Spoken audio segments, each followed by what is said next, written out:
Hi family, நான் உங்கள் ராஜலக்ஷ்மி பேசுகிறேன். இந்த வீடியோ பார்த்தீங்கன்னா நம்ம மெயின்ஸ் மேக்ஸ் ஃப்ரீ கிளாஸ் பற்றின ஒரு சில விஷயங்கள்.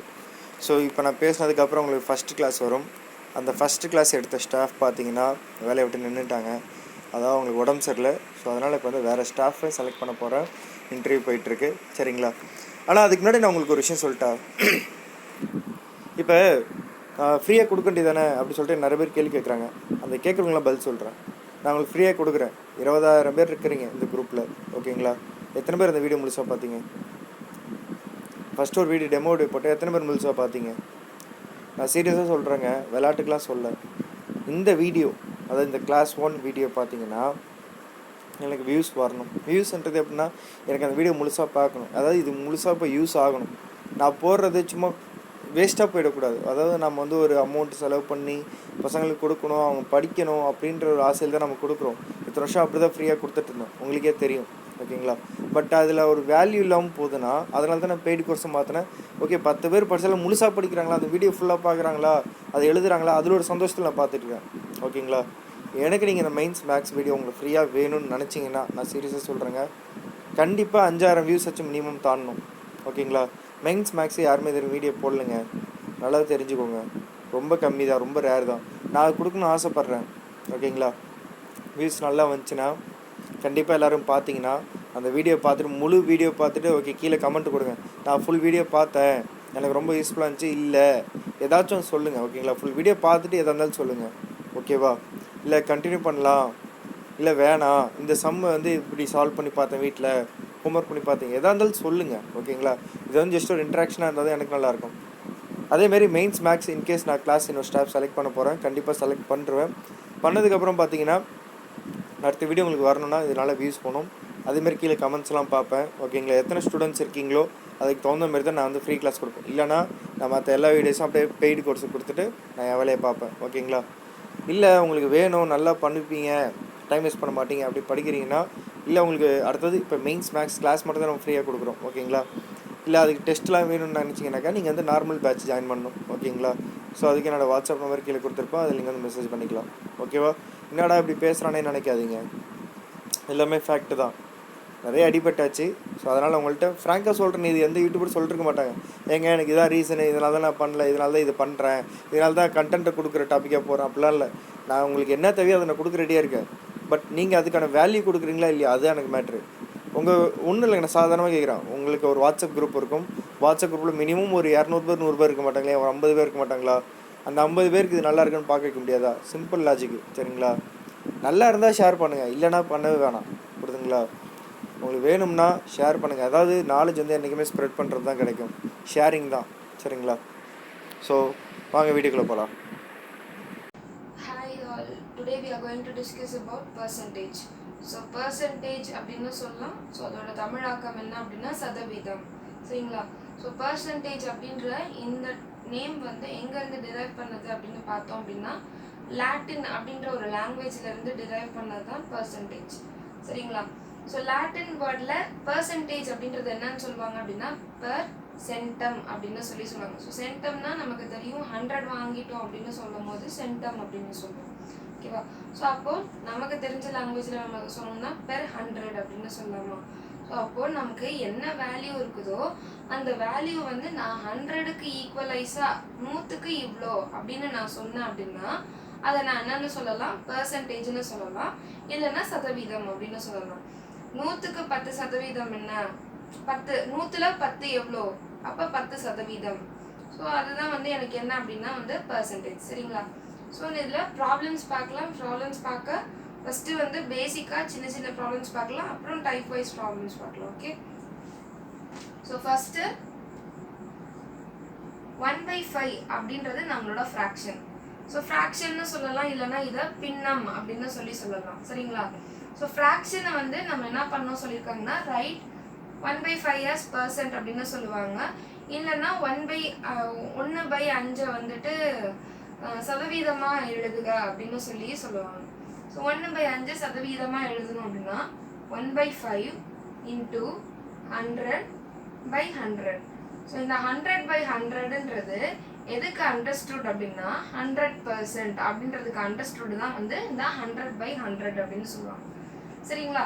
ஸோ அப்போது நான் எடுத்து நெக்ஸ்ட்டு எழுதுகிறேன். ஸோ என்னன்னா 1/5 இன்ட்டு 100%. ஏன்னா நம்ம பர்சன்டேஜ் தானே கால்குலேட் பண்ணணும். ஸோ 100%. 100% அப்படின்றது என்ன அப்படின்னா அப்படியே மல்டிப்ளை பண்ணிக்கிறேன், நான் வேறு எதுவும் பண்ணலை. சரிங்களா? கேன்சல் பண்ணலாமா? கேன்சல் பண்ணோம்னா 20%. சரிங்களா?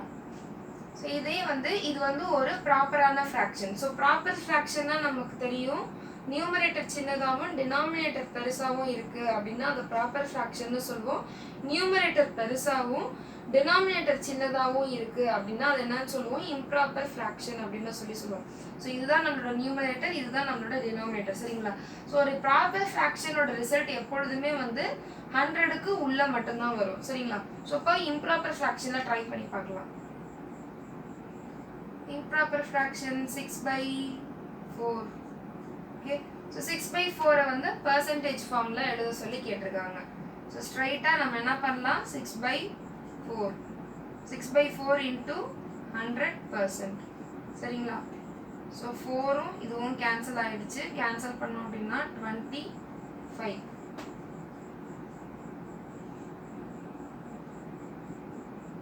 150%. ஓகேவா? ஸோ நம்மளோட பேசிக்கான கால்குலேஷன் அப்படின்னு சொல்லி பார்த்தோம் அப்படின்னா இதுதான். ஸோ நெக்ஸ்ட் கொஞ்சம் ஸ்டேட்மெண்ட்ஸ் இதோட கொஞ்சம் நெக்ஸ்ட் லெவல் சம்ஸ் பார்க்கலாம். ஓகேவா? ஓகே, ஸோ நெக்ஸ்ட் பேசிக்கான ஒரு statement sum. Okay, so out of 20 balls 5 balls are red அப்படின்னு சொல்லிட்டாங்க. What is the percentage of red? So ரெட்டுக்கான பர்சன்டேஜ் என்ன அப்படின்னு நம்மள கேள்வி கேட்டிருக்காங்க. சரிங்களா?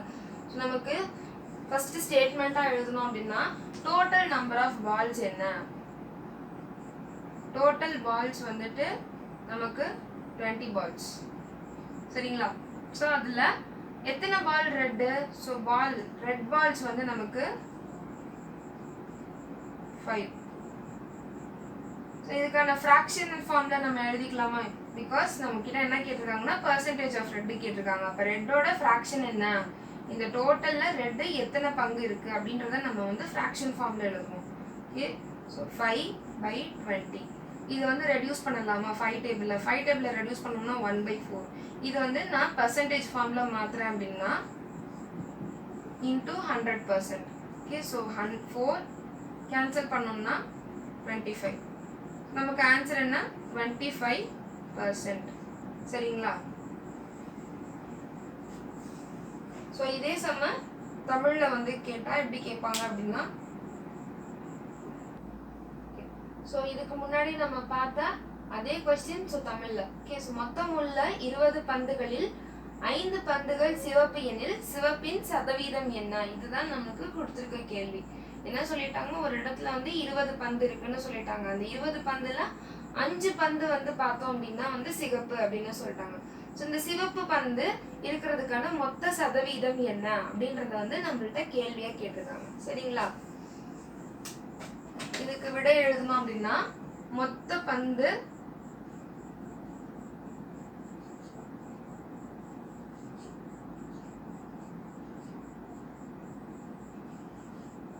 அப்படின்னு பார்த்தோம்னா எத்தனை கொடுத்துருக்காங்க? 20. சரிங்களா? இதுல சிவப்பு பந்து அதோட எண்ணிக்கை என்ன அப்படின்னு பார்த்தோம் அப்படின்னா 5. சரிங்களா? நமக்கு சிவப்பு பந்து 5ன்னு தெரிஞ்சிச்சு, மொத்த பந்து 20ன்னு தெரிஞ்சிச்சு. இதை நம்மளோட பின்னம் வடிவத்தில் எழுத போறோம். 5/20. இது நம்மளோட பின்னம் வடிவம். சரிங்களா? இதை சின்னதா உடைக்கிறேன். சின்னதா உடைச்சேன்னா எந்த வாய்ப்பாடுல இது வகுப்படும்னா 5வது வாய்ப்பாடு. ஸோ 1/4. இதை நான் சதவீதத்துக்கு ஏற்ற மாதிரி நான் எழுதுனேன் அப்படின்னா இது கூட 100 நான் மல்டிப்ளை பண்ணுவேன். சரிங்களா? 100%. 4ஐயும் 100ஐயும் அடிக்கலாம். 25. இப்போ மொத்தமா 25%. இதை எடுத்து எழுதணும். சிவப்பு பந்தின் சதவீதம் எத்தனை அப்படின்னா 25 அப்படின்னு சொல்லி எடுத்து எழுதணும். சரிங்களா? இது புரிஞ்சுதா? ஸோ அடுத்த சம் இதே மாதிரியே. ஸோ நெக்ஸ்ட் சம் பார்த்தோம் அப்படின்னா Ranjit total income was rupees 7,500. ஓகேவா? So he saved 25% of his total income. Find the amount saved by him. So நமக்கு என்ன சொல்லியிருக்காங்கன்னா ரஞ்சித் அப்படின்ற ஒருத்தரோட மாத வருமானம் எவ்வளவு அப்படின்னு சொல்லியிருக்காங்க அப்படின்னா 7500 ரூபாய். அதில் 25% வந்து அவர் சேமிச்சிட்டாரு அப்படின்னா அவர் அந்த 25%க்கான அந்த அமௌண்ட் என்ன, அந்த தொகை என்ன அப்படின்றத நம்ம கேள்வியாக கேட்டிருக்காங்க. முதல்ல இதை இங்கிலீஷில் எழுதும் போது எப்படி எழுதுவோம் அப்படின்னு சொல்லி பார்த்துடலாம். ஓகே, ஸோ ஃபஸ்ட்டு நமக்கு சொல்யூஷன் போடலாம். டோட்டல் இன்கம்,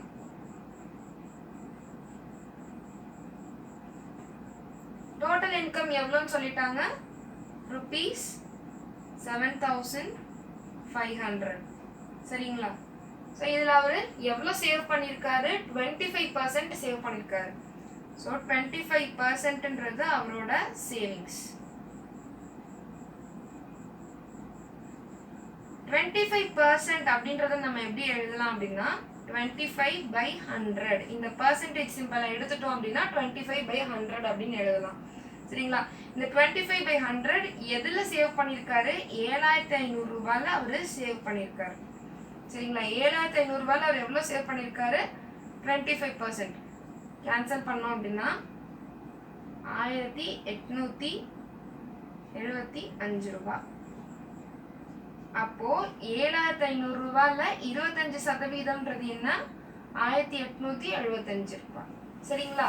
ஸோ அப்போ total amount saved by him எவ்வளோ அப்படின்னா, so amount save by him எவ்வளோன்னு பார்த்தோம் அப்படின்னா 875. சரிங்களா? 1875. ஓகேவா? ஸோ இதுக்கு அப்படியே நம்ம தமிழில் எழுதணும் அப்படின்னா நம்மளோட வாக்கியம் எப்படிலாம் நம்ம வந்து போடணும் அப்படின்னு சொல்லி பார்த்தோம் அப்படின்னா, அவரோட மாத வருமானம். ஸோ மாத வருமானம் எவ்வளவு, எல்லாத்தையும் தனித்தனியாக எடுத்து எழுதும் போது நமக்கு ஒவ்வொரு ஸ்டேட்மெண்ட்டுக்கும் ஒவ்வொரு பாயிண்ட் வந்து மார்க் கிடைக்கும். சரிங்களா? ஸோ பிகாஸ் எந்த ஸ்டேட்மெண்ட்டுக்கு எவ்வளோ மார்க் அலாட் பண்ணியிருக்காங்க அப்படின்றது நமக்கு தெரியாது. ஸோ மாத வருமானம் எவ்வளவு அப்படின்னு சொல்லி பார்த்தோம்னா 7500 ரூபாய். சரிங்களா? இதுல அவரோட சேமித்த சதவீதம்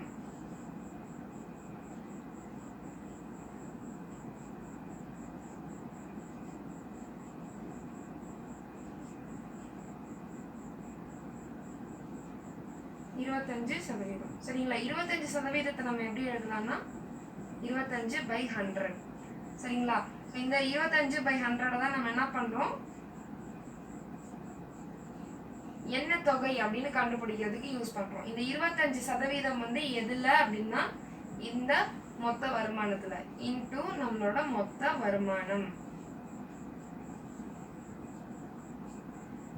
1875 ரூபாய். சரிங்களா? அப்போ அவரு சேமித்த தொகை என்ன அப்படின்னா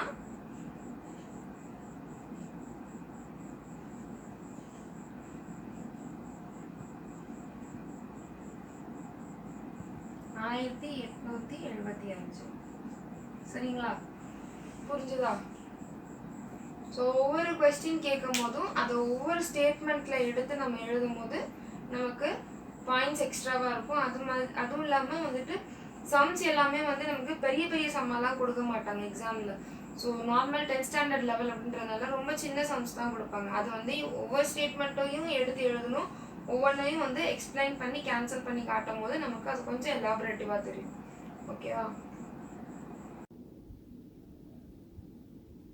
இனியன் 5 டஜன் முட்டைகளை வாங்கினார். அதில் 10 முட்டைகள் கெட்டுவிட்டால் நல்ல முட்டைகளின் சதவீதத்தை காண்க அப்படின்னு சொல்லி நமக்கு சொல்லியிருக்காங்க. இதே சம்மதான் நம்ம இதுக்கு முன்னாடி இங்கிலீஷ்ல பார்ப்போம். ஸோ அதை எகெயின் வந்து நம்ம தமிழ்ல பார்ப்போம். சரிங்களா? ஸோ நமக்கு என்னென்ன டேட்டாஸ் கொடுத்துருக்காங்க அப்படின்னு சொல்லி ஃபர்ஸ்ட் எழுதுவோமா, விடை எழுதுறதுக்கு முன்னாடி மொத்த முட்டைகளின் எண்ணிக்கை கொடுத்துருக்காங்களா? ஸோ அப்போ மொத்த முட்டைகள்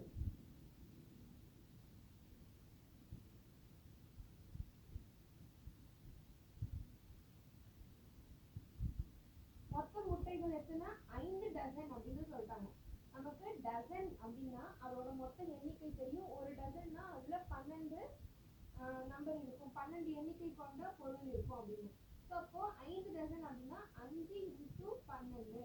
ஸோ நம்ம வகுத்தோம் அப்படின்னா நமக்கு என்ன வரும் 60. நமக்கு மொத்த முட்டைகளின் எண்ணிக்கை எவ்வளோ அப்படின்னு பார்த்தோம்னா 60. நமக்கு அடுத்து என்ன சொல்லியிருக்காங்க அப்படின்னா 10 முட்டைகள் கெட்டு விட்டால் அப்படின்னு சொல்லியிருக்காங்க. நமக்கு அடுத்த விவரம் கொடுத்துருக்காங்க. அதுல 10 முட்டை வந்து கெட்டு போச்சு அப்படின்னு சொல்லியிருக்காங்க.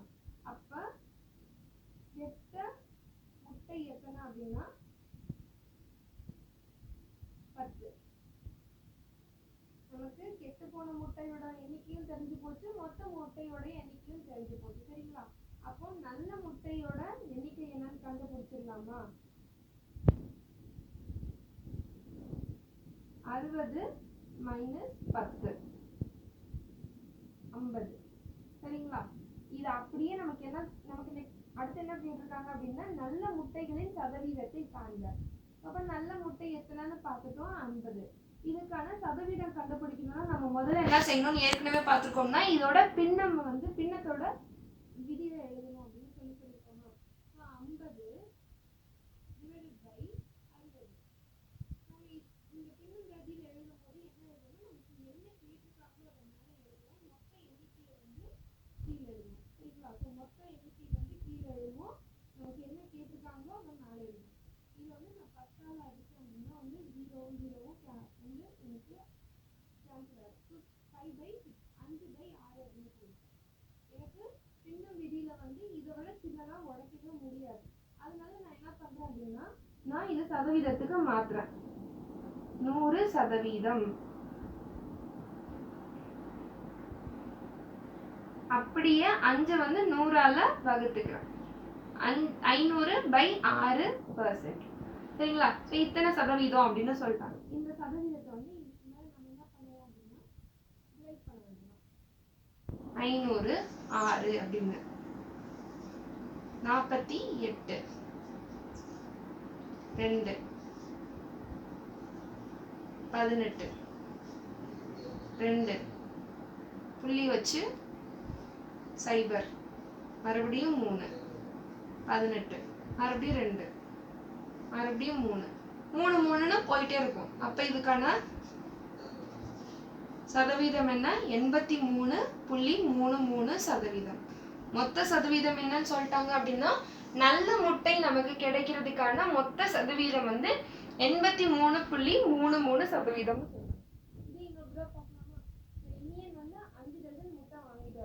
அவர் வாங்கிட்டு வரதுல வந்து மொத்த முட்டை என்ன அப்படின்னா 5 டஜன். 5 டஜன் கூட 5 இன்ட்டு 12 அப்படின்னு சொல்லி போட்டோம். மொத்தம் 60 முட்டை அப்படின்னு கண்டுபிடிச்சோம். அடுத்து வந்துட்டு வழியில் என்ன சொல்லிடுறாங்க 10 முட்டை கெட்டு விட்டால் அப்படின்னு. அப்போ கெட்ட முட்டை வந்து 10.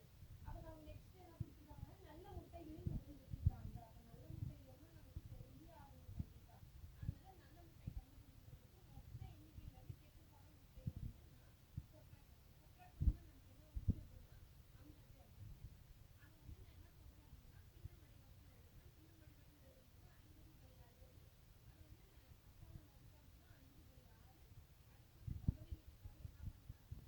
50. நான் 100% அப்படின்னா 500 டிவைடட் பை 6ன்றது வந்து எனக்கு மொத்த சதவீத எண்ணிக்கையா வந்திருக்குது. இதை வந்து நான் சின்னதா உடைக்கிறேன். சின்னதா உடைச்சும் போது எனக்கு என்ன ஆச்சு அப்படின்னா எனக்கு 83.33% அப்படின்னு சொல்லி வந்துச்சு. சரிங்களா? நெக்ஸ்ட் நம்ம பார்க்க போது இது வரைக்கும் பேசிக்ஸ் பார்த்துட்டு இருந்தோம். ஸோ பர்சன்டேஜ்னா எப்படி கண்டுபிடிக்கிறது, இல்லை ஒரு ஸ்டேட்மெண்ட்ல வந்து பர்சன்டேஜ்னா என்னன்னு சொல்லிட்டு. ஸோ அதுக்கான ஒரு சர்டன் டைப்ஸ்ல வந்து இந்த மாதிரி பார்க்கலாம். ஸோ ஃபர்ஸ்ட் வந்து பர்சன்டேஜ் அஸ் வேல்யூ. ஸோ இது கீழே வந்து ஒரு 2 சம் பார்க்கலாம். சரிங்களா? ஸோ ஃபர்ஸ்ட் சம் என்ன அப்படின்னா there are 50 students in a class. If 14% are absent on a particular day, find the number of students present in the class அப்படின்னு சொல்லி கொடுத்துருக்காங்க. ஸோ நம்ம ஃபர்ஸ்ட் டேட்டா என்ன கொடுத்துருக்காங்க அப்படின்னா 50 ஸ்டூடெண்ட்ஸ் வந்து கிளாஸ்ல வந்து இருக்காங்க. அதுல ஒரு நாள் வந்து 14% வந்து வரல. அப்ப எத்தனை ஸ்டூடெண்ட்ஸ் வந்து இருக்காங்க அப்படின்னு கேட்டிருக்காங்க. இது வரைக்கும் நமக்கு வந்து எல்லாமே டேட்டாஸ் கொடுத்து பர்சன்டேஜ் கால்குலேட் பண்ற மாதிரி பார்த்தோம். இப்போ நமக்கு பர்சன்டேஜ் கொடுத்துட்டாங்க. அதுல இருந்து நமக்கு தேவையான டேட்டாவை நம்ம எப்படி ரிட்ரைவ் பண்றது அப்படின்னு சொல்லி பார்க்கலாம். சரிங்களா? ஸோ நமக்கு டோட்டல் ஸ்டூடெண்ட்ஸ் எவ்வளோ சொல்லியிருக்காங்க, total students in the class is 50. சரிங்களா? அதுல நமக்கு if 14% were absent on a particular day. So absentees percent percentage எவ்வளோ அப்படின்னா 14%. இந்த 14% நம்ம என்ன பண்ண போறோம் அப்படின்னா நமக்கு தேவையான வேல்யூவா மாற்ற போறோம்.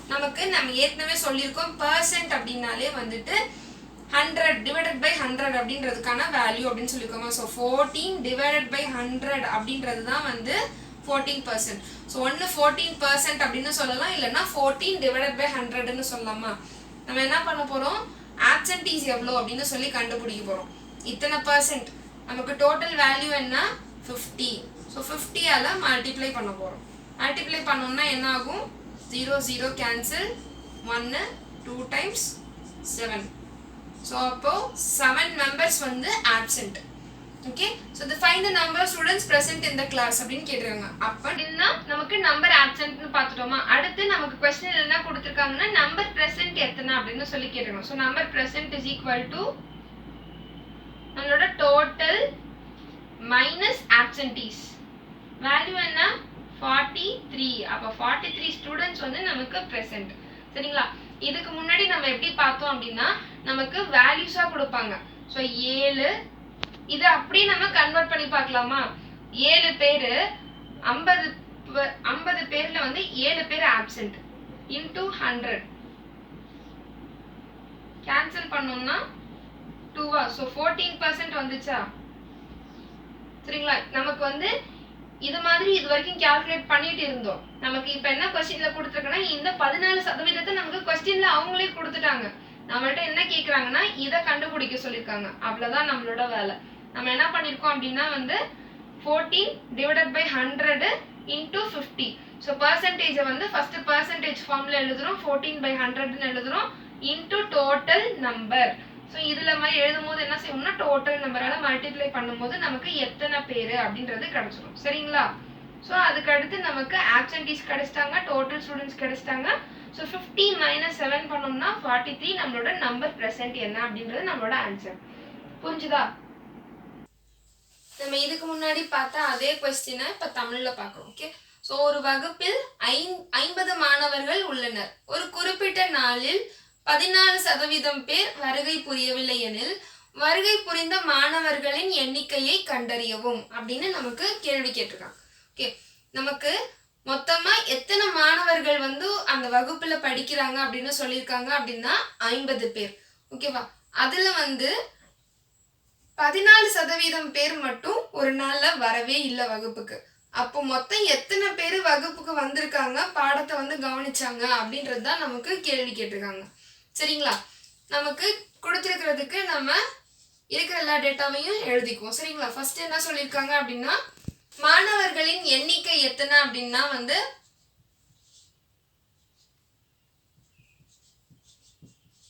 50. சரிங்களா. அதுல வந்து வருகை புரியாதவர்களின் எண்ணிக்கை நமக்கு எத்தனை கொடுத்துருக்காங்கன்னா 14% அப்படின்னு சொல்லியிருக்காங்க. ஸோ 14% அப்படின்றத நம்ம என்ன பண்றோம் அப்படின்னா அப்படியே நம்மளோட எண்ணிக்கைக்கு மாத்துறோம். நமக்கு தெரியும் சதவீதம் அப்படின்னாலே வந்து அது 100 வந்து 100ஆல டிவைட் பண்றது தான் அப்படின்னு நமக்கு தெரியுமா. ஸோ இதுதான் இந்த 14%, அதாவது 14%ன்றதோட விரிவான ஒரு எழுத்து அப்படின்னு பார்த்தோம் அப்படின்னா 14 / 100. சரிங்களா. இதுல எனக்கு எத்தனை பேர் இந்த 50 பேர்ல வரல அப்படின்னு நான் தெரிஞ்சுக்கிறதுக்கு இன்டூ 50 பண்றேன். சரிங்களா. 2 7. அப்போ இந்த 14%தோட எண்ணிக்கை என்ன அப்படின்னா 7. எனக்கு அப்ப வகுப்புக்கு வராத மாணவர்களோட எண்ணிக்கை எத்தனை அப்படின்னு பார்த்தேன்னா 7 தான். சரிங்களா. இதை நான் மொத்தமா எழுதினேன்னா வருகை புரிந்த மாணவர்களின்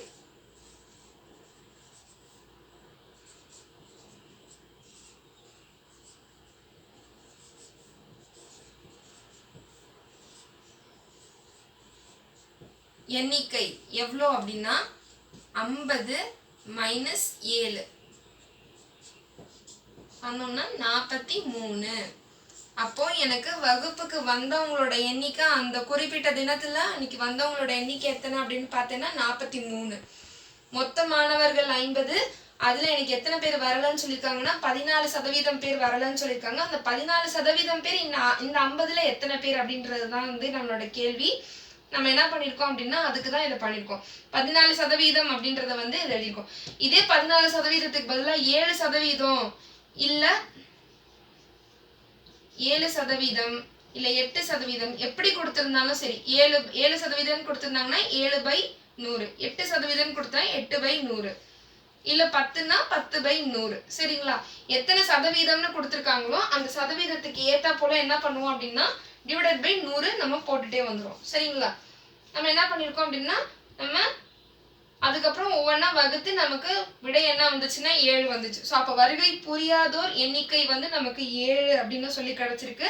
அதை வந்து வச்சு நம்ம என்ன பண்ணுறோம்னா மொத்த மாணவர்களோட எண்ணிக்கையோட இதை வந்து சப்ட்ராக்ட் பண்ணுறோம். ஸோ மைனஸ் பண்ணும்போது என்ன ஆச்சு அப்படின்னா வருகை புரிந்த மாணவர்களின் எண்ணிக்கை வந்து 50 - 7.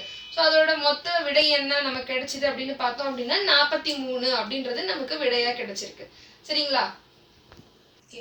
ஸோ நெக்ஸ்ட் சம் வந்து Arun bought a shirt and saved ₹40 with discount of 25%. What is the original price of shirt? Okay, so நமக்கு என்ன கொடுத்திருக்காங்க டேட்டா அப்படின்னா 25% சம் டிஸ்கவுண்ட் இருக்கு. அருண்ன்ற ஒருத்தர் வந்து ஒரு ஷர்ட் வாங்குறாரு, அவருக்கு வந்து 25% டிஸ்கவுண்ட் கிடைச்சிருக்கு. ஸோ அந்த 25% டிஸ்கவுண்ட்ல அவர் எவ்வளோ சேவ் பண்ணியிருக்காரு அப்படின்னா ₹40 வந்து அவர் சேவ் பண்ணியிருக்காரு. சரிங்களா? நமக்கு என்ன கேட்டிருக்காங்க, what is the original price of the shirt. So அப்போ இந்த டிஸ்கவுண்ட் இல்லாமல் ஒரிஜினல் ப்ரைஸ் என்ன அப்படின்றது தான் நமக்கு கொஸ்டினாக கேட்டிருக்காங்க. ஓகே, நம்ம என்ன கண்டுபிடிக்கணும் அப்படின்னா ஒரிஜினல் ப்ரைஸ். ஸோ அப்போ let the price be P அப்படின்னு சொல்லி நான் அசியூம் பண்ணிக்கிறேன். இது வந்து அசம்ஷன். ஓகேவா?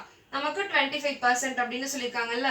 நம்ம இதுக்கு முன்னாடி பார்த்த சம்ல என்ன பண்ணோம், பர்சன்டேஜ் கொடுத்தாங்க அப்படின்னா % டிவைடட் பை 100ன்னு போட்டோமா, இன்டூ ஒரிஜினல் வேல்யூ என்னவோ அதை போடணும். நமக்கு ஒரிஜினல் வேல்யூ என்னன்னு தெரியாது, அதனால பி அப்படின்றத அப்படியே வச்சுக்கிறேன்.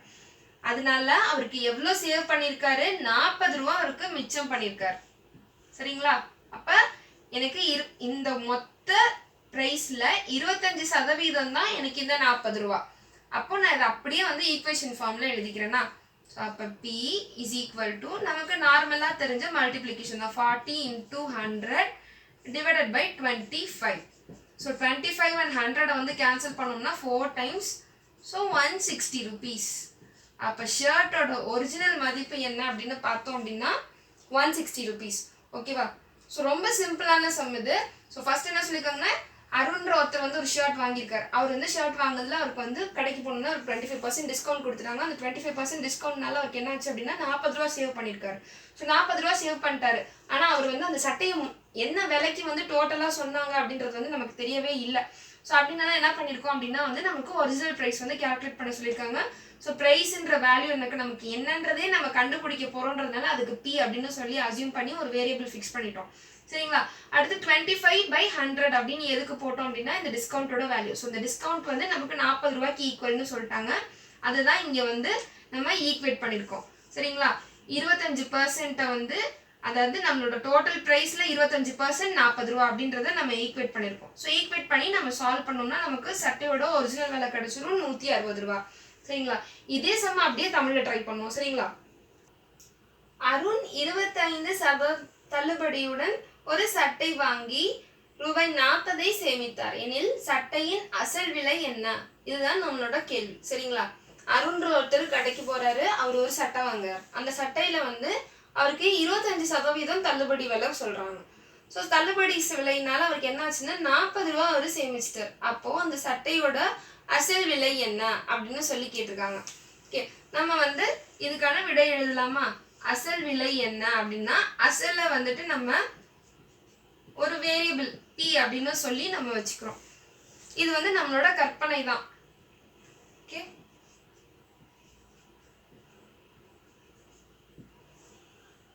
நமக்கு இதுக்கு முன்னாடி ஏற்கனவே வந்து ஒரு கேள்வியில பார்த்தோம் வந்துட்டு நமக்கு சதவீதத்தை கொடுத்தாங்க அப்படின்னா அதுல இருந்து நம்ம எப்படி வந்து அந்த பர்டிகுலர் எண்ணிக்கை என்ன அப்படின்றத கண்டுபிடிக்கிறது அப்படின்னு சொல்லி பார்த்தோமா. அதை அப்படியே இங்க வந்து நம்ம சால்வ் பண்ண போறோம். 25% 25% அப்படின்றத சதவீதத்தோட எண்ணிக்கையில எழுதணும் அப்படின்னா 25/100 அப்படின்னு சொல்லி பார்த்தோமா. 25% எத்தனை ரூபான்னு சொல்லிட்டாங்க அப்படின்னா நமக்கு 40 ரூபா அப்படின்னு சொல்லிட்டாங்க. ஆனா இந்த 40 ரூபான்றதுக்கும் இந்த 25%க்கும் வந்துட்டு இது எத்தனை ரூபாயில இது 40 ரூபா அப்படின்றத நம்ம கண்டுபிடிக்கணும்ல. So 25/100 into P is equal to 40 ரூபா. எனக்கு மொத்த விலையில 25% கழிச்சா எனக்கு 40 ரூபா கையில நிக்குது அப்படின்றது தான். சரிங்களா? என்னோட அசல் விலையை கண்டுபிடிக்கிறதுக்கு நான் இங்கிட்டு வந்து எனக்கு டிவிஷன்ல இருக்கிறது என்ன ஆகும் அப்படின்னா இங்கிட்டு போனுச்சுன்னா மல்டிப்ளை ஆயிடும். சரிங்களா?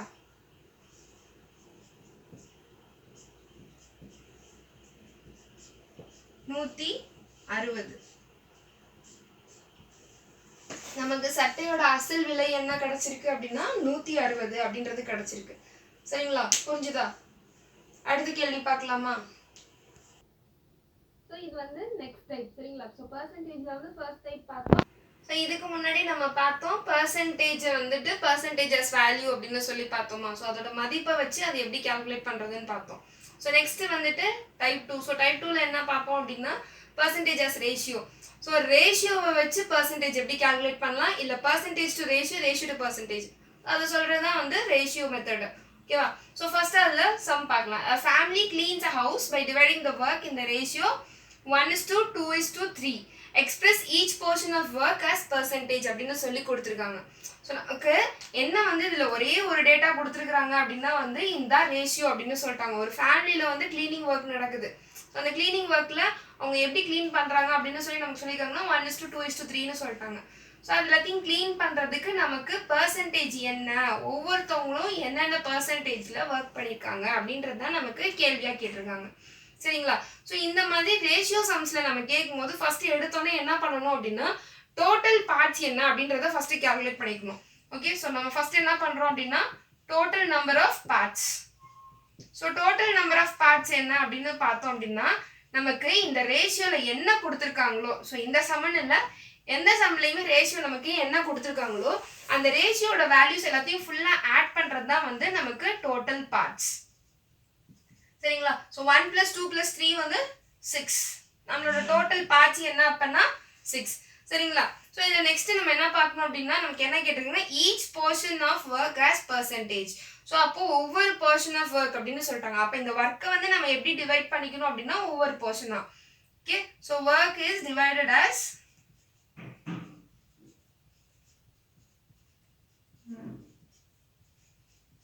நமக்கு கொடுத்துருக்கிற ரேஷியோவை நமக்கு டோட்டல் பார்ட்ஸோட ஈக்குவேட் பண்ணி எழுதிக்கலாம். ஸோ ஃபர்ஸ்ட் 1 கொடுத்துருக்காங்களா, ஸோ 1/6. நெக்ஸ்ட் அடுத்த பார்ட் வந்து 2/6. அதுக்கு அடுத்த பார்ட் 3/6.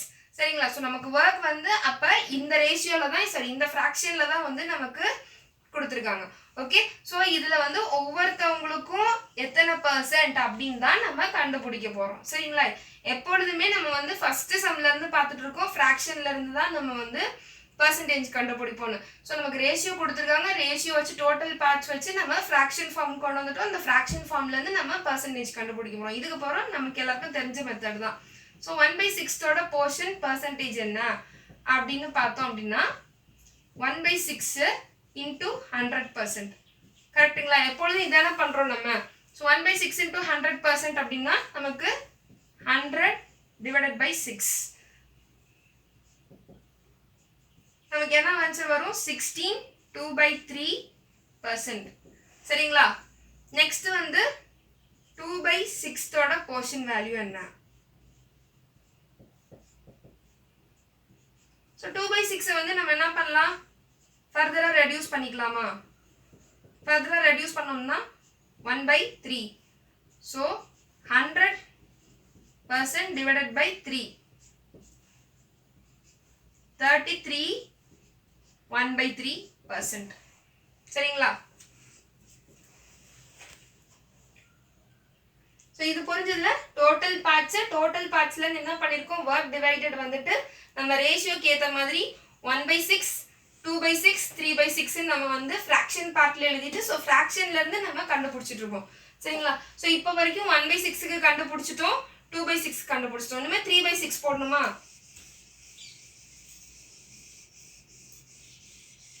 1/6க்கும் 2/6க்கும் போட்டால் அதே மெத்தட் தான். ஸோ 3/6 இவங்களோட போர்ஷன்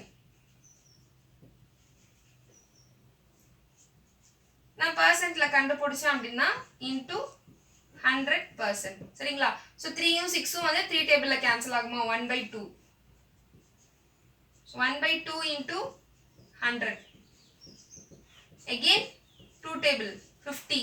அப்போ நமக்கு ஆன்சர் என்ன? 50%. இதை முடிச்சுட்டு நம்ம நெக்ஸ்ட் என்ன பண்ணுவோம்னா ஆன்சர் எடுத்து எழுதணும். ஸோ 1/6 வந்து எவ்வளோ அப்படின்னா 16 2/3% வந்து இவங்க வேலை பார்த்துருக்காங்க. இவங்க வந்து 33 1/3% வந்து இவங்க வேலை பார்த்துருக்காங்க. நம்மளோட 3/6 வேலை பார்த்தவங்க வந்து 50% ஆஃப் த ஒர்க்கை வந்து இந்த 3/6 பண்ணவங்க தான் ஒர்க் பண்ணியிருக்காங்க அப்படின்றது தான். ஸோ ரேஷியோ கொடுத்து நம்மளை பர்சன்ட் கண்டுபிடிக்க சொன்னாங்கன்னா இப்படி தான் கண்டுபிடிக்கணும். சரிங்களா? ஸோ இதே நம்ம தமிழில் பார்க்கலாமா? அந்த ஒரு டைப்ல வந்துட்டு இன்னொரு சம் பார்க்கலாம். ஓகே. ஸோ ஒரு குடும்பம் வீட்டை சுத்தம் செய்வதற்கு வேலையை 1 2 3 என்ற விகிதத்தில் பகிர்ந்து கொண்டனர் எனில் வேலையின் ஒவ்வொரு பகுதியும் சதவீதமாக வெளிப்படுத்துங்கள் அப்படின்னு சொல்லியிருக்காங்க. ஸோ இது ஒரு பகுதி, இது ஒன்று, இது ஒன்று. ஸோ இந்த 3 பகுதியையும் வந்து நம்மள என்ன சொல்லியிருக்காங்க? சதவீதமா வெளிப்படுத்தணும்னு சொல்லியிருக்காங்க. ஸோ இதுக்கு முன்னாடி நம்ம பார்த்தது வந்து சதவீதத்தில் மதிப்பின் அடிப்படையில் நம்ம வந்து ஒரு சம் பார்த்தோம். அதே மாதிரி இது விகிதத்தின் அடிப்படையில் இருக்கிறது. சரிங்களா? ஸோ நமக்கு முதல்ல வந்து நமக்கு இதில் என்ன டேட்டா கொடுத்துருக்காங்க அப்படின்னு சொல்லி ஃபர்ஸ்ட் பார்த்தோம்னா ஒரே டேட்டா தான். 1 2 3 1:2:3 இது மட்டும்தான் சொல்லியிருக்காங்க. இதை தவிர நமக்கு வேற எதுவுமே சொல்லலை.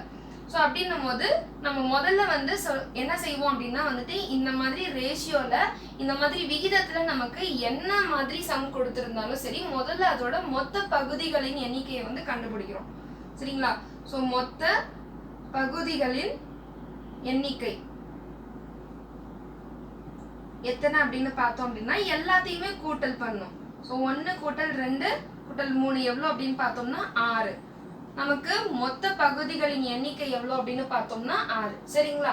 ஸோ இதுக்கு அடுத்து நம்ம என்ன பண்ணுவோம் அப்படின்னா நம்மளோட நம்ம வந்து சராசரியா வந்து சதவீதம் கண்டுபிடிக்கிறதுக்கு முதல்ல என்ன செய்வோம்? பின்னம் வடிவத்துல வந்து கொண்டு வருவோம்ல. நமக்கு மொத்தம் எவ்வளோன்னு தெரிஞ்சு போச்சு, தனித்தனியா என்ன எண்ணிக்கை அப்படின்னு தெரிஞ்சு போச்சு. இதை அப்படியே பின்னம் வடிவத்துல மாத்துவோமா? நமக்கு வேலையை வந்து 3 பகுதிகளா பிரிக்கிறோம். வேலையை 3 பகுதிகளாக பிரிச்சோம் அப்படின்னா என்ன ஆகும் அப்படின்னா 1/6. ஏன்னா 1க்கு. சரிங்களா? அடுத்து 2/6 2க்கு. மூணாவது பகுதிக்கு 3/6.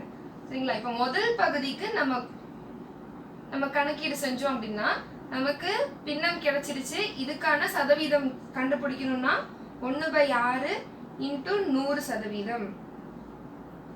நமக்கு 1/6 இன்ட்டு 100% பண்ணா என்னன்னு தெரியும்? 100/6 16 2/3.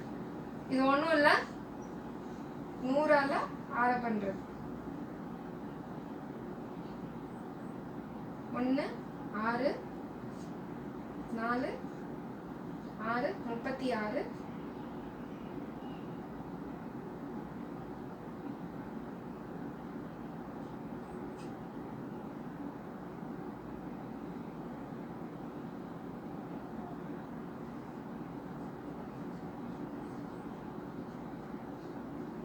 இங்க 4/6ன்னு வரும். இந்த 4/6ன்ற பின்னத்தை நம்ம என்ன பண்றோம் அப்படின்னா உடைக்கிறோம். உடைச்சோம்னா 2ஆல வகுக்கிறோம். 2/3. அதுதான் நமக்கு இங்க கிடைச்சிருக்கிற ஆன்சர். சரிங்களா?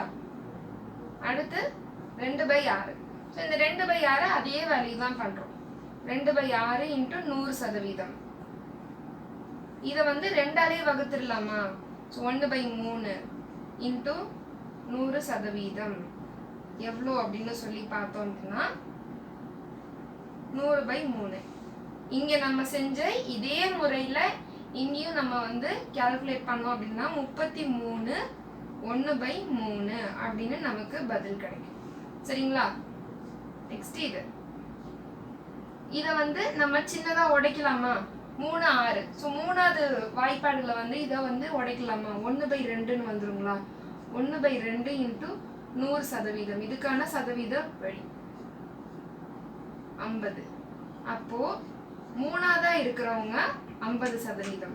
சரிங்களா? ஸோ ஒரு குடும்பத்தை சேர்ந்து 3 பேர் வேலை செய்கிறாங்க அப்படின்னு வச்சுக்கலாம். ஸோ ஏ பி சி அப்படின்ற 3 பேர் வேலை செய்கிறாங்க. அவங்க 3 பேரும் வந்துட்டு இந்த எண்ணிக்கையில் அவங்களோட வேலையோட விகிதத்தை வந்து பிரிச்சுக்கிறாங்க. பிரிச்சுக்கிட்டு அவங்க வேலை செஞ்சுட்டு இருக்கும் போது அவங்களோட மொத்த சதவீதம் அவங்க எவ்வளோ வேலை செஞ்சாங்கன்னு தெரியணும்ல, அதுக்காக தான் இந்த சம். சரிங்களா? ஸோ இந்த கேள்வியில் வந்து நம்ம மொத்த பகுதியை வந்து கால்குலேட் பண்ணிக்கிறோம். மொத்த பகுதின்றது எப்பொழுதுமே நமக்கு என்ன விகிதம் கொடுத்துருக்காங்களோ அந்த விகிதத்தில் கொடுத்துருக்கிற எல்லா எண்ணிக்கையும் ஆட் பண்ணோம் அப்படின்னா அதுதான் நம்மளோட மொத்த பகுதி. சரிங்களா? ஸோ வேலையை வந்து 3 பகுதியாக பிரித்தோம் அப்படின்னா வந்துட்டு ஸோ பின்னம் வடிவத்தில் எழுதுவோம். மேலே நமக்கு வந்துட்டு எத்தனை பகுதின்னு அவங்களே கொடுத்துட்டாங்க, அதில் மொத்த பகுதியை கீழே போட்டுவோம். ஸோ 1/6, 2/6, 3/6. சரிங்களா? அதுக்கப்புறம் நம்ம இதுக்கு முன்னாடி எல்லா தடவையும் நம்ம கால்குலேட் பண்ணி பார்த்தா நம்மளோட சதவீத முறையில் நம்ம வந்து பண்ணுறது தான். ஸோ 1/6 இன்ட்டு 100% அப்படின்றத வந்து நம்ம கால்குலேட் பண்ணி கொண்டு வந்திருக்கோம். அடுத்து 2/6, 3/6. புரிஞ்சுதுங்களா? ஸோ நெக்ஸ்ட் மெத்தட் பார்க்கலாம் இதுக்கப்புறம். ஓகே, ஸோ இது வந்து டைப் 3. ஸோ டைப் 3ன்றது வந்து பர்சன்டேஜ் இன்க்ரீஸ் ஆர் டிக்ரீஸ் அப்படின்னு சொல்லலாம்.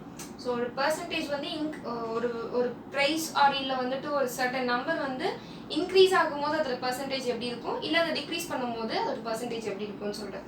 ஸோ எக்ஸாம்பிள் வந்துட்டு பார்த்தோம் அப்படின்னா ஸோ இந்த எக்ஸாம்பிள் எடுத்துக்கோம். இது வந்து பர்சன்டேஜ் டிக்ரீஸ்க்கான ஒரு model. Okay, so during a sale, the price of a shirt decreased from ₹100 to ₹50. What is the percentage of decrease? அப்படின்னு சொல்லி நம்மள கொஸ்டின் கேட்டிருக்காங்க. ஓகே, ஸோ எத்தனை பர்சன்டேஜ் குறைஞ்சிருக்கு அந்த இப்போ வந்து நமக்கு என்ன சொல்லியிருக்காங்கன்னா ஒரு சட்டையோட விலை வந்து ₹100 சொல்லிட்டாங்க. ஸோ அந்த ₹100 சட்டை வந்து ₹50 விலை குறைஞ்சிருச்சு அப்படின்னு சொல்லிட்டாங்க. ஸோ அப்போ ₹100 ₹50 அது விலை குறைஞ்சிருக்கு அப்படின்னா அது வந்து எத்தனை % டிக்ரீஸ் ஆயிருக்கு அப்படின்னு சொல்லி வச்சுக்கலாம். ஸோ ₹100 இருந்துன்றதை விட ₹50 14 கூட வச்சுக்கலாம். ஓகே, ஸோ 15 டேரெக்டாக நம்ம கான்சல் பண்ணணும். ஸோ ₹100 ₹40 வந்து விலை குறைஞ்சிருக்கு. ஓகே, ஸோ அதை வந்து பர்சன்டேஜ் ஆஃப் டிக்ரீஸ் என்ன அப்படின்றத இப்போ நம்ம கண்டுபிடிப்போம். சரிங்களா? ஓகே, ஸோ ஃபர்ஸ்ட் நமக்கு சொல்யூஷன் போட்டுக்கலாம். ஒரிஜினல் பிரைஸ்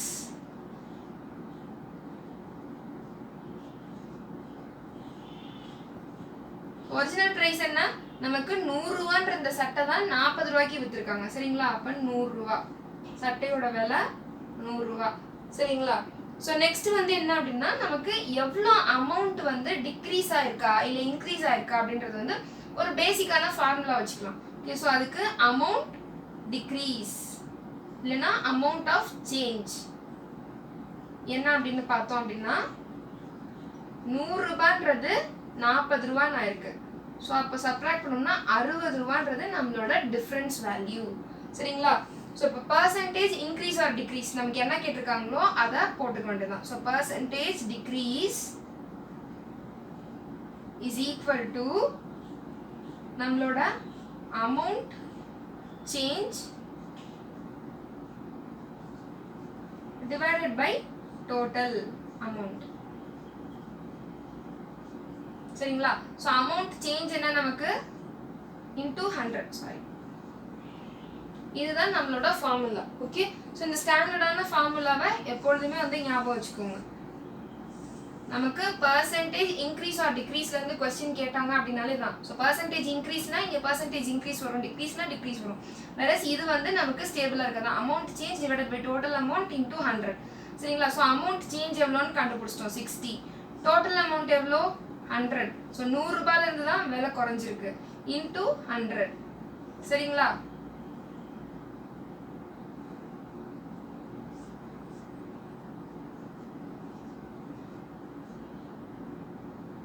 நமக்கு பர்சன்டேஜ் டிக்ரீஸ் எவ்வளோ 60%. சரிங்களா? புரிஞ்சுதா? ஸோ இப்போ இதே சம்ல ஒரு சின்ன சேஞ்சஸோட மறுபடியும் இதே மாதிரி வேற சம் பார்க்கலாம். ஓகே, ஸோ இப்போ இந்த 100க்கு பதிலாக நம்ம வேற வேல்யூஸ் போட்டுக்கலாம்.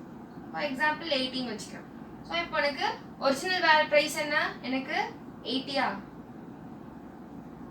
எனக்கு ஒரிஜினல் ப்ரைஸ் 80னா அப்போ இங்கேயும் சேஞ்ச் ஆகுமா? 80 ரூபீஸ்லேருந்து எனக்கு 40 ரூபீஸ் ஆயிடுச்சு. சரிங்களா? அப்போ 80 minus 40 40. So amount change divided by total amount இது போடலாமா நம்மளோட புது வேல்யூஸ்க்கு? ஸோ நமக்கு அமௌண்ட் சேஞ்ச் வந்து 40 டிவைடட் பை டோட்டல் அமௌண்ட் எவ்வளோ அப்படின்னா 80 இன்டூ 100. சாரி கேன்சல் பண்ணோம்னா 50. நம்மளோட பர்சன்டேஜ் டிக்ரீஸ் என்னன்னா 50% டிக்ரீஸ் ஆயிடுச்சு. சரிங்களா? ஸோ இதுதான் பர்சன்டேஜ் டிக்ரீஸ். ஸோ பர்சன்டேஜ் டிக்ரீஸ்லையும் இன்க்ரீஸ்லையும் நம்ம ஞாபகம் வச்சுக்க வேண்டிய ஒரே ஃபார்முலா இதுதான். இந்த ஃபார்முலா எழுதணும்னா இந்த ஃபார்முலாவுக்கு ஸ்பெஷலிஸ்டாக மார்க் கொடுப்பாங்க. ஓகேவா? ஸோ நெக்ஸ்ட் பார்க்கலாமா? இதே சம் தமிழில் பார்க்கலாமா? விற்பனையின் போது ஒரு சட்டையின் விலை ரூபாய் 100 ரூபாய் 40 குறைந்தது எனில் குறைவின் சதவீதம் என்ன? இதுதான் நமக்கு கேட்டிருக்க கேள்வி. நமக்கு என்ன சொல்றாங்கன்னா, ஏதோ ஒரு விற்பனையில ஒருத்தர் போய் சட்டை வாங்குறாரு. அவர் சட்டை வாங்கின போது அந்த சட்டையோட ஒருத்தர் கடைக்கு போறாரு. அவர் ஒரு தள்ளுபடி விலையில அவர் சட்டை வாங்குறாரு. சரிங்களா? ஸோ அந்த சட்டை பார்த்தோம் அப்படின்னா அதோட அசல் விலை பார்த்தா நமக்கு என்னன்னு சொல்லியிருக்காங்க அப்படின்னா 100. அவர் தள்ளுபடி விலையில அவர் வாங்கினது 40 ரூபாய்க்கு அவர் வாங்கிட்டாரு அப்படின்ற மாதிரி சொல்லியிருக்காங்க. அப்போ எத்தனை சதவீதம் குறைஞ்சது அப்படின்றத நம்மள கேள்வி கேட்டிருக்காங்க. சரிங்களா? இதுக்கான விடை எழுதணும் அப்படின்னா முதல்ல அசல் விலை என்ன? அசல் விலை நமக்கு என்னன்னு சொல்லியிருக்காங்க 100 ரூபாய். சரிங்களா? விலையில் ஏற்படும் மாற்றம்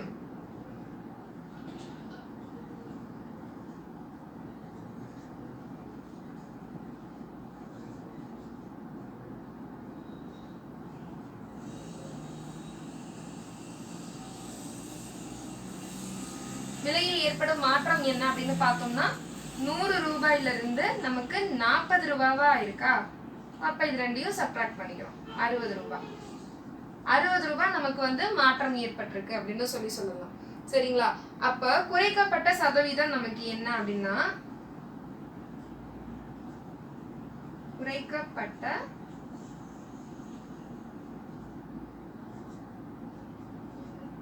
சதவீதம் நம்மளோட ஃபார்முலா. நம்மளோட மாற்றம் விலையில் ஏற்படும் மாற்றம்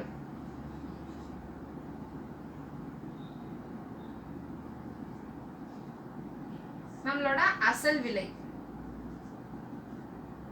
இன்டு 100. சரிங்களா? நம்மளோட மாற்றம் என்ன 60, அசல் விலை என்ன 100 இன்டு 100. 100 அடிச்சிட்டோம்னா 60% நமக்கு விலை குறைஞ்சிருக்கு. சரிங்களா? நம்மளோட விலை எவ்வளவு குறைஞ்சிருக்குன்னா 60%. இதே இந்த 100 ரூபாய் நம்ம மாத்தலாம் 80 ரூபாய் அப்படின்னு மாத்துறேன். அப்போ நம்மளோட அசல் விலை என்னாச்சு 80 ஆயிடுச்சு. மாற்றம் என்னாச்சு 80 மைனஸ் 40 40 ரூபாய் ஆச்சு.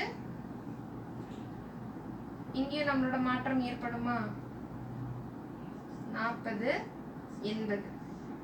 சரிங்களா? 2 50 50% மாற்றம்.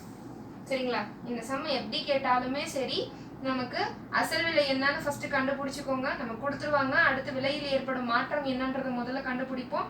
அதுக்கு அடுத்து நமக்கு கொடுத்துருக்கிற ஃபார்முலால எல்லாத்தையும் அப்படியே நம்ம சப்ஸ்டிட்யூட் பண்ணிடுவோம். சரிங்களா? இன்க்ரீஸ்க்கான சம் பார்க்கலாம். ஓகேவா? ஸோ நெக்ஸ்ட் பர்சன்டேஜ் டிக்ரீஸ் பார்த்தோம். இப்போ பர்சன்டேஜ் இன்க்ரீஸ் பார்க்கலாம். சரிங்களா? So first some percentage increase the number of literate persons in a city increased from 5 lakhs to 8 lakhs. What is the percentage of increase அப்படினு சொல்லி கேட்டிருக்காங்க. So நம்ம முன்னாடி கொடுத்த சம்க்கு நம்ம என்னென்ன செஞ்சோமோ அதே தான் இப்பயும் செய்ய போகிறோம். ஸோ சொல்யூஷன் எடுத்துக்கிட்டோம் அப்படின்னா first total numbers. Total number of literate person எவ்வளோ அப்படின்னா ஃபர்ஸ்ட் இனிஷியலா எவ்வளோ இருந்தாங்களோ அவங்கள தான் எழுதுவோம். ஸோ ஒரிஜினல் அமௌண்ட் அப்படின்னு சொல்லலாமா? ஸோ 5 lakhs இருந்திருக்காங்க. ஸோ அமௌண்ட் சேஞ்ச்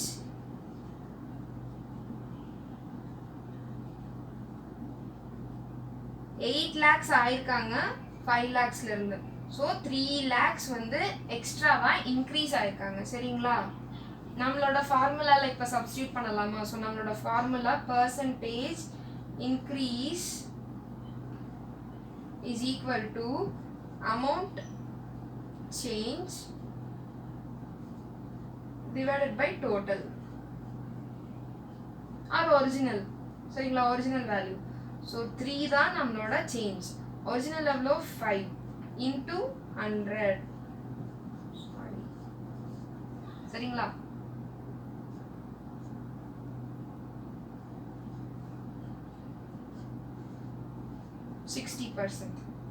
சரிங்களா? ஓகே. ஸோ நமக்கு சம் வந்து percentage or increase or decrease இவ்வளோ தான் கொடுப்பாங்க.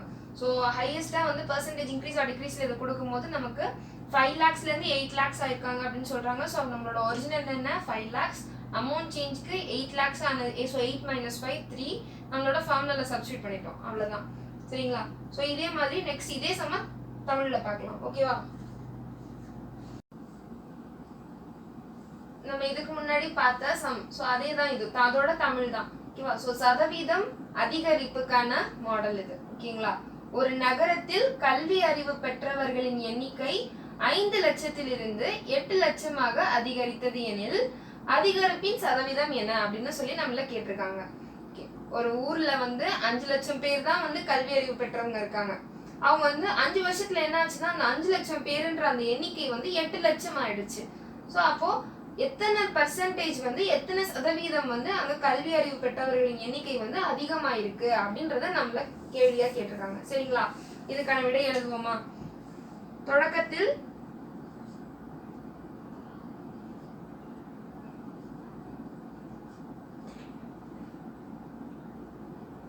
கல்வி அறிவு பெற்றவர்களின் எண்ணிக்கை. சரிங்களா?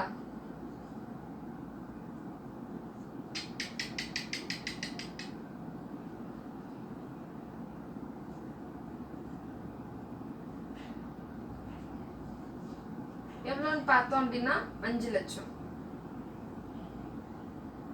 சரிங்களா? அடுத்து நம்ம வழக்கமா போட்டதுதான் தொகையில் ஏற்படும் மாற்றம்.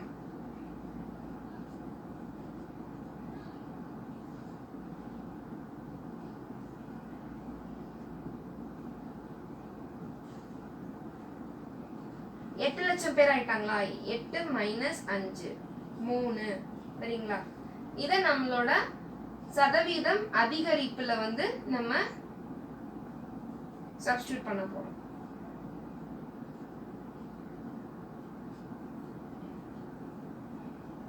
நமக்கு என்ன மாற்றம் கிடைச்சதோ மாற்றத்தை மேல போடுவோம், என்ன மொத்த எண்ணிக்கையை கீழே போடுவோம், இன்ட்டு 100. சரிங்களா?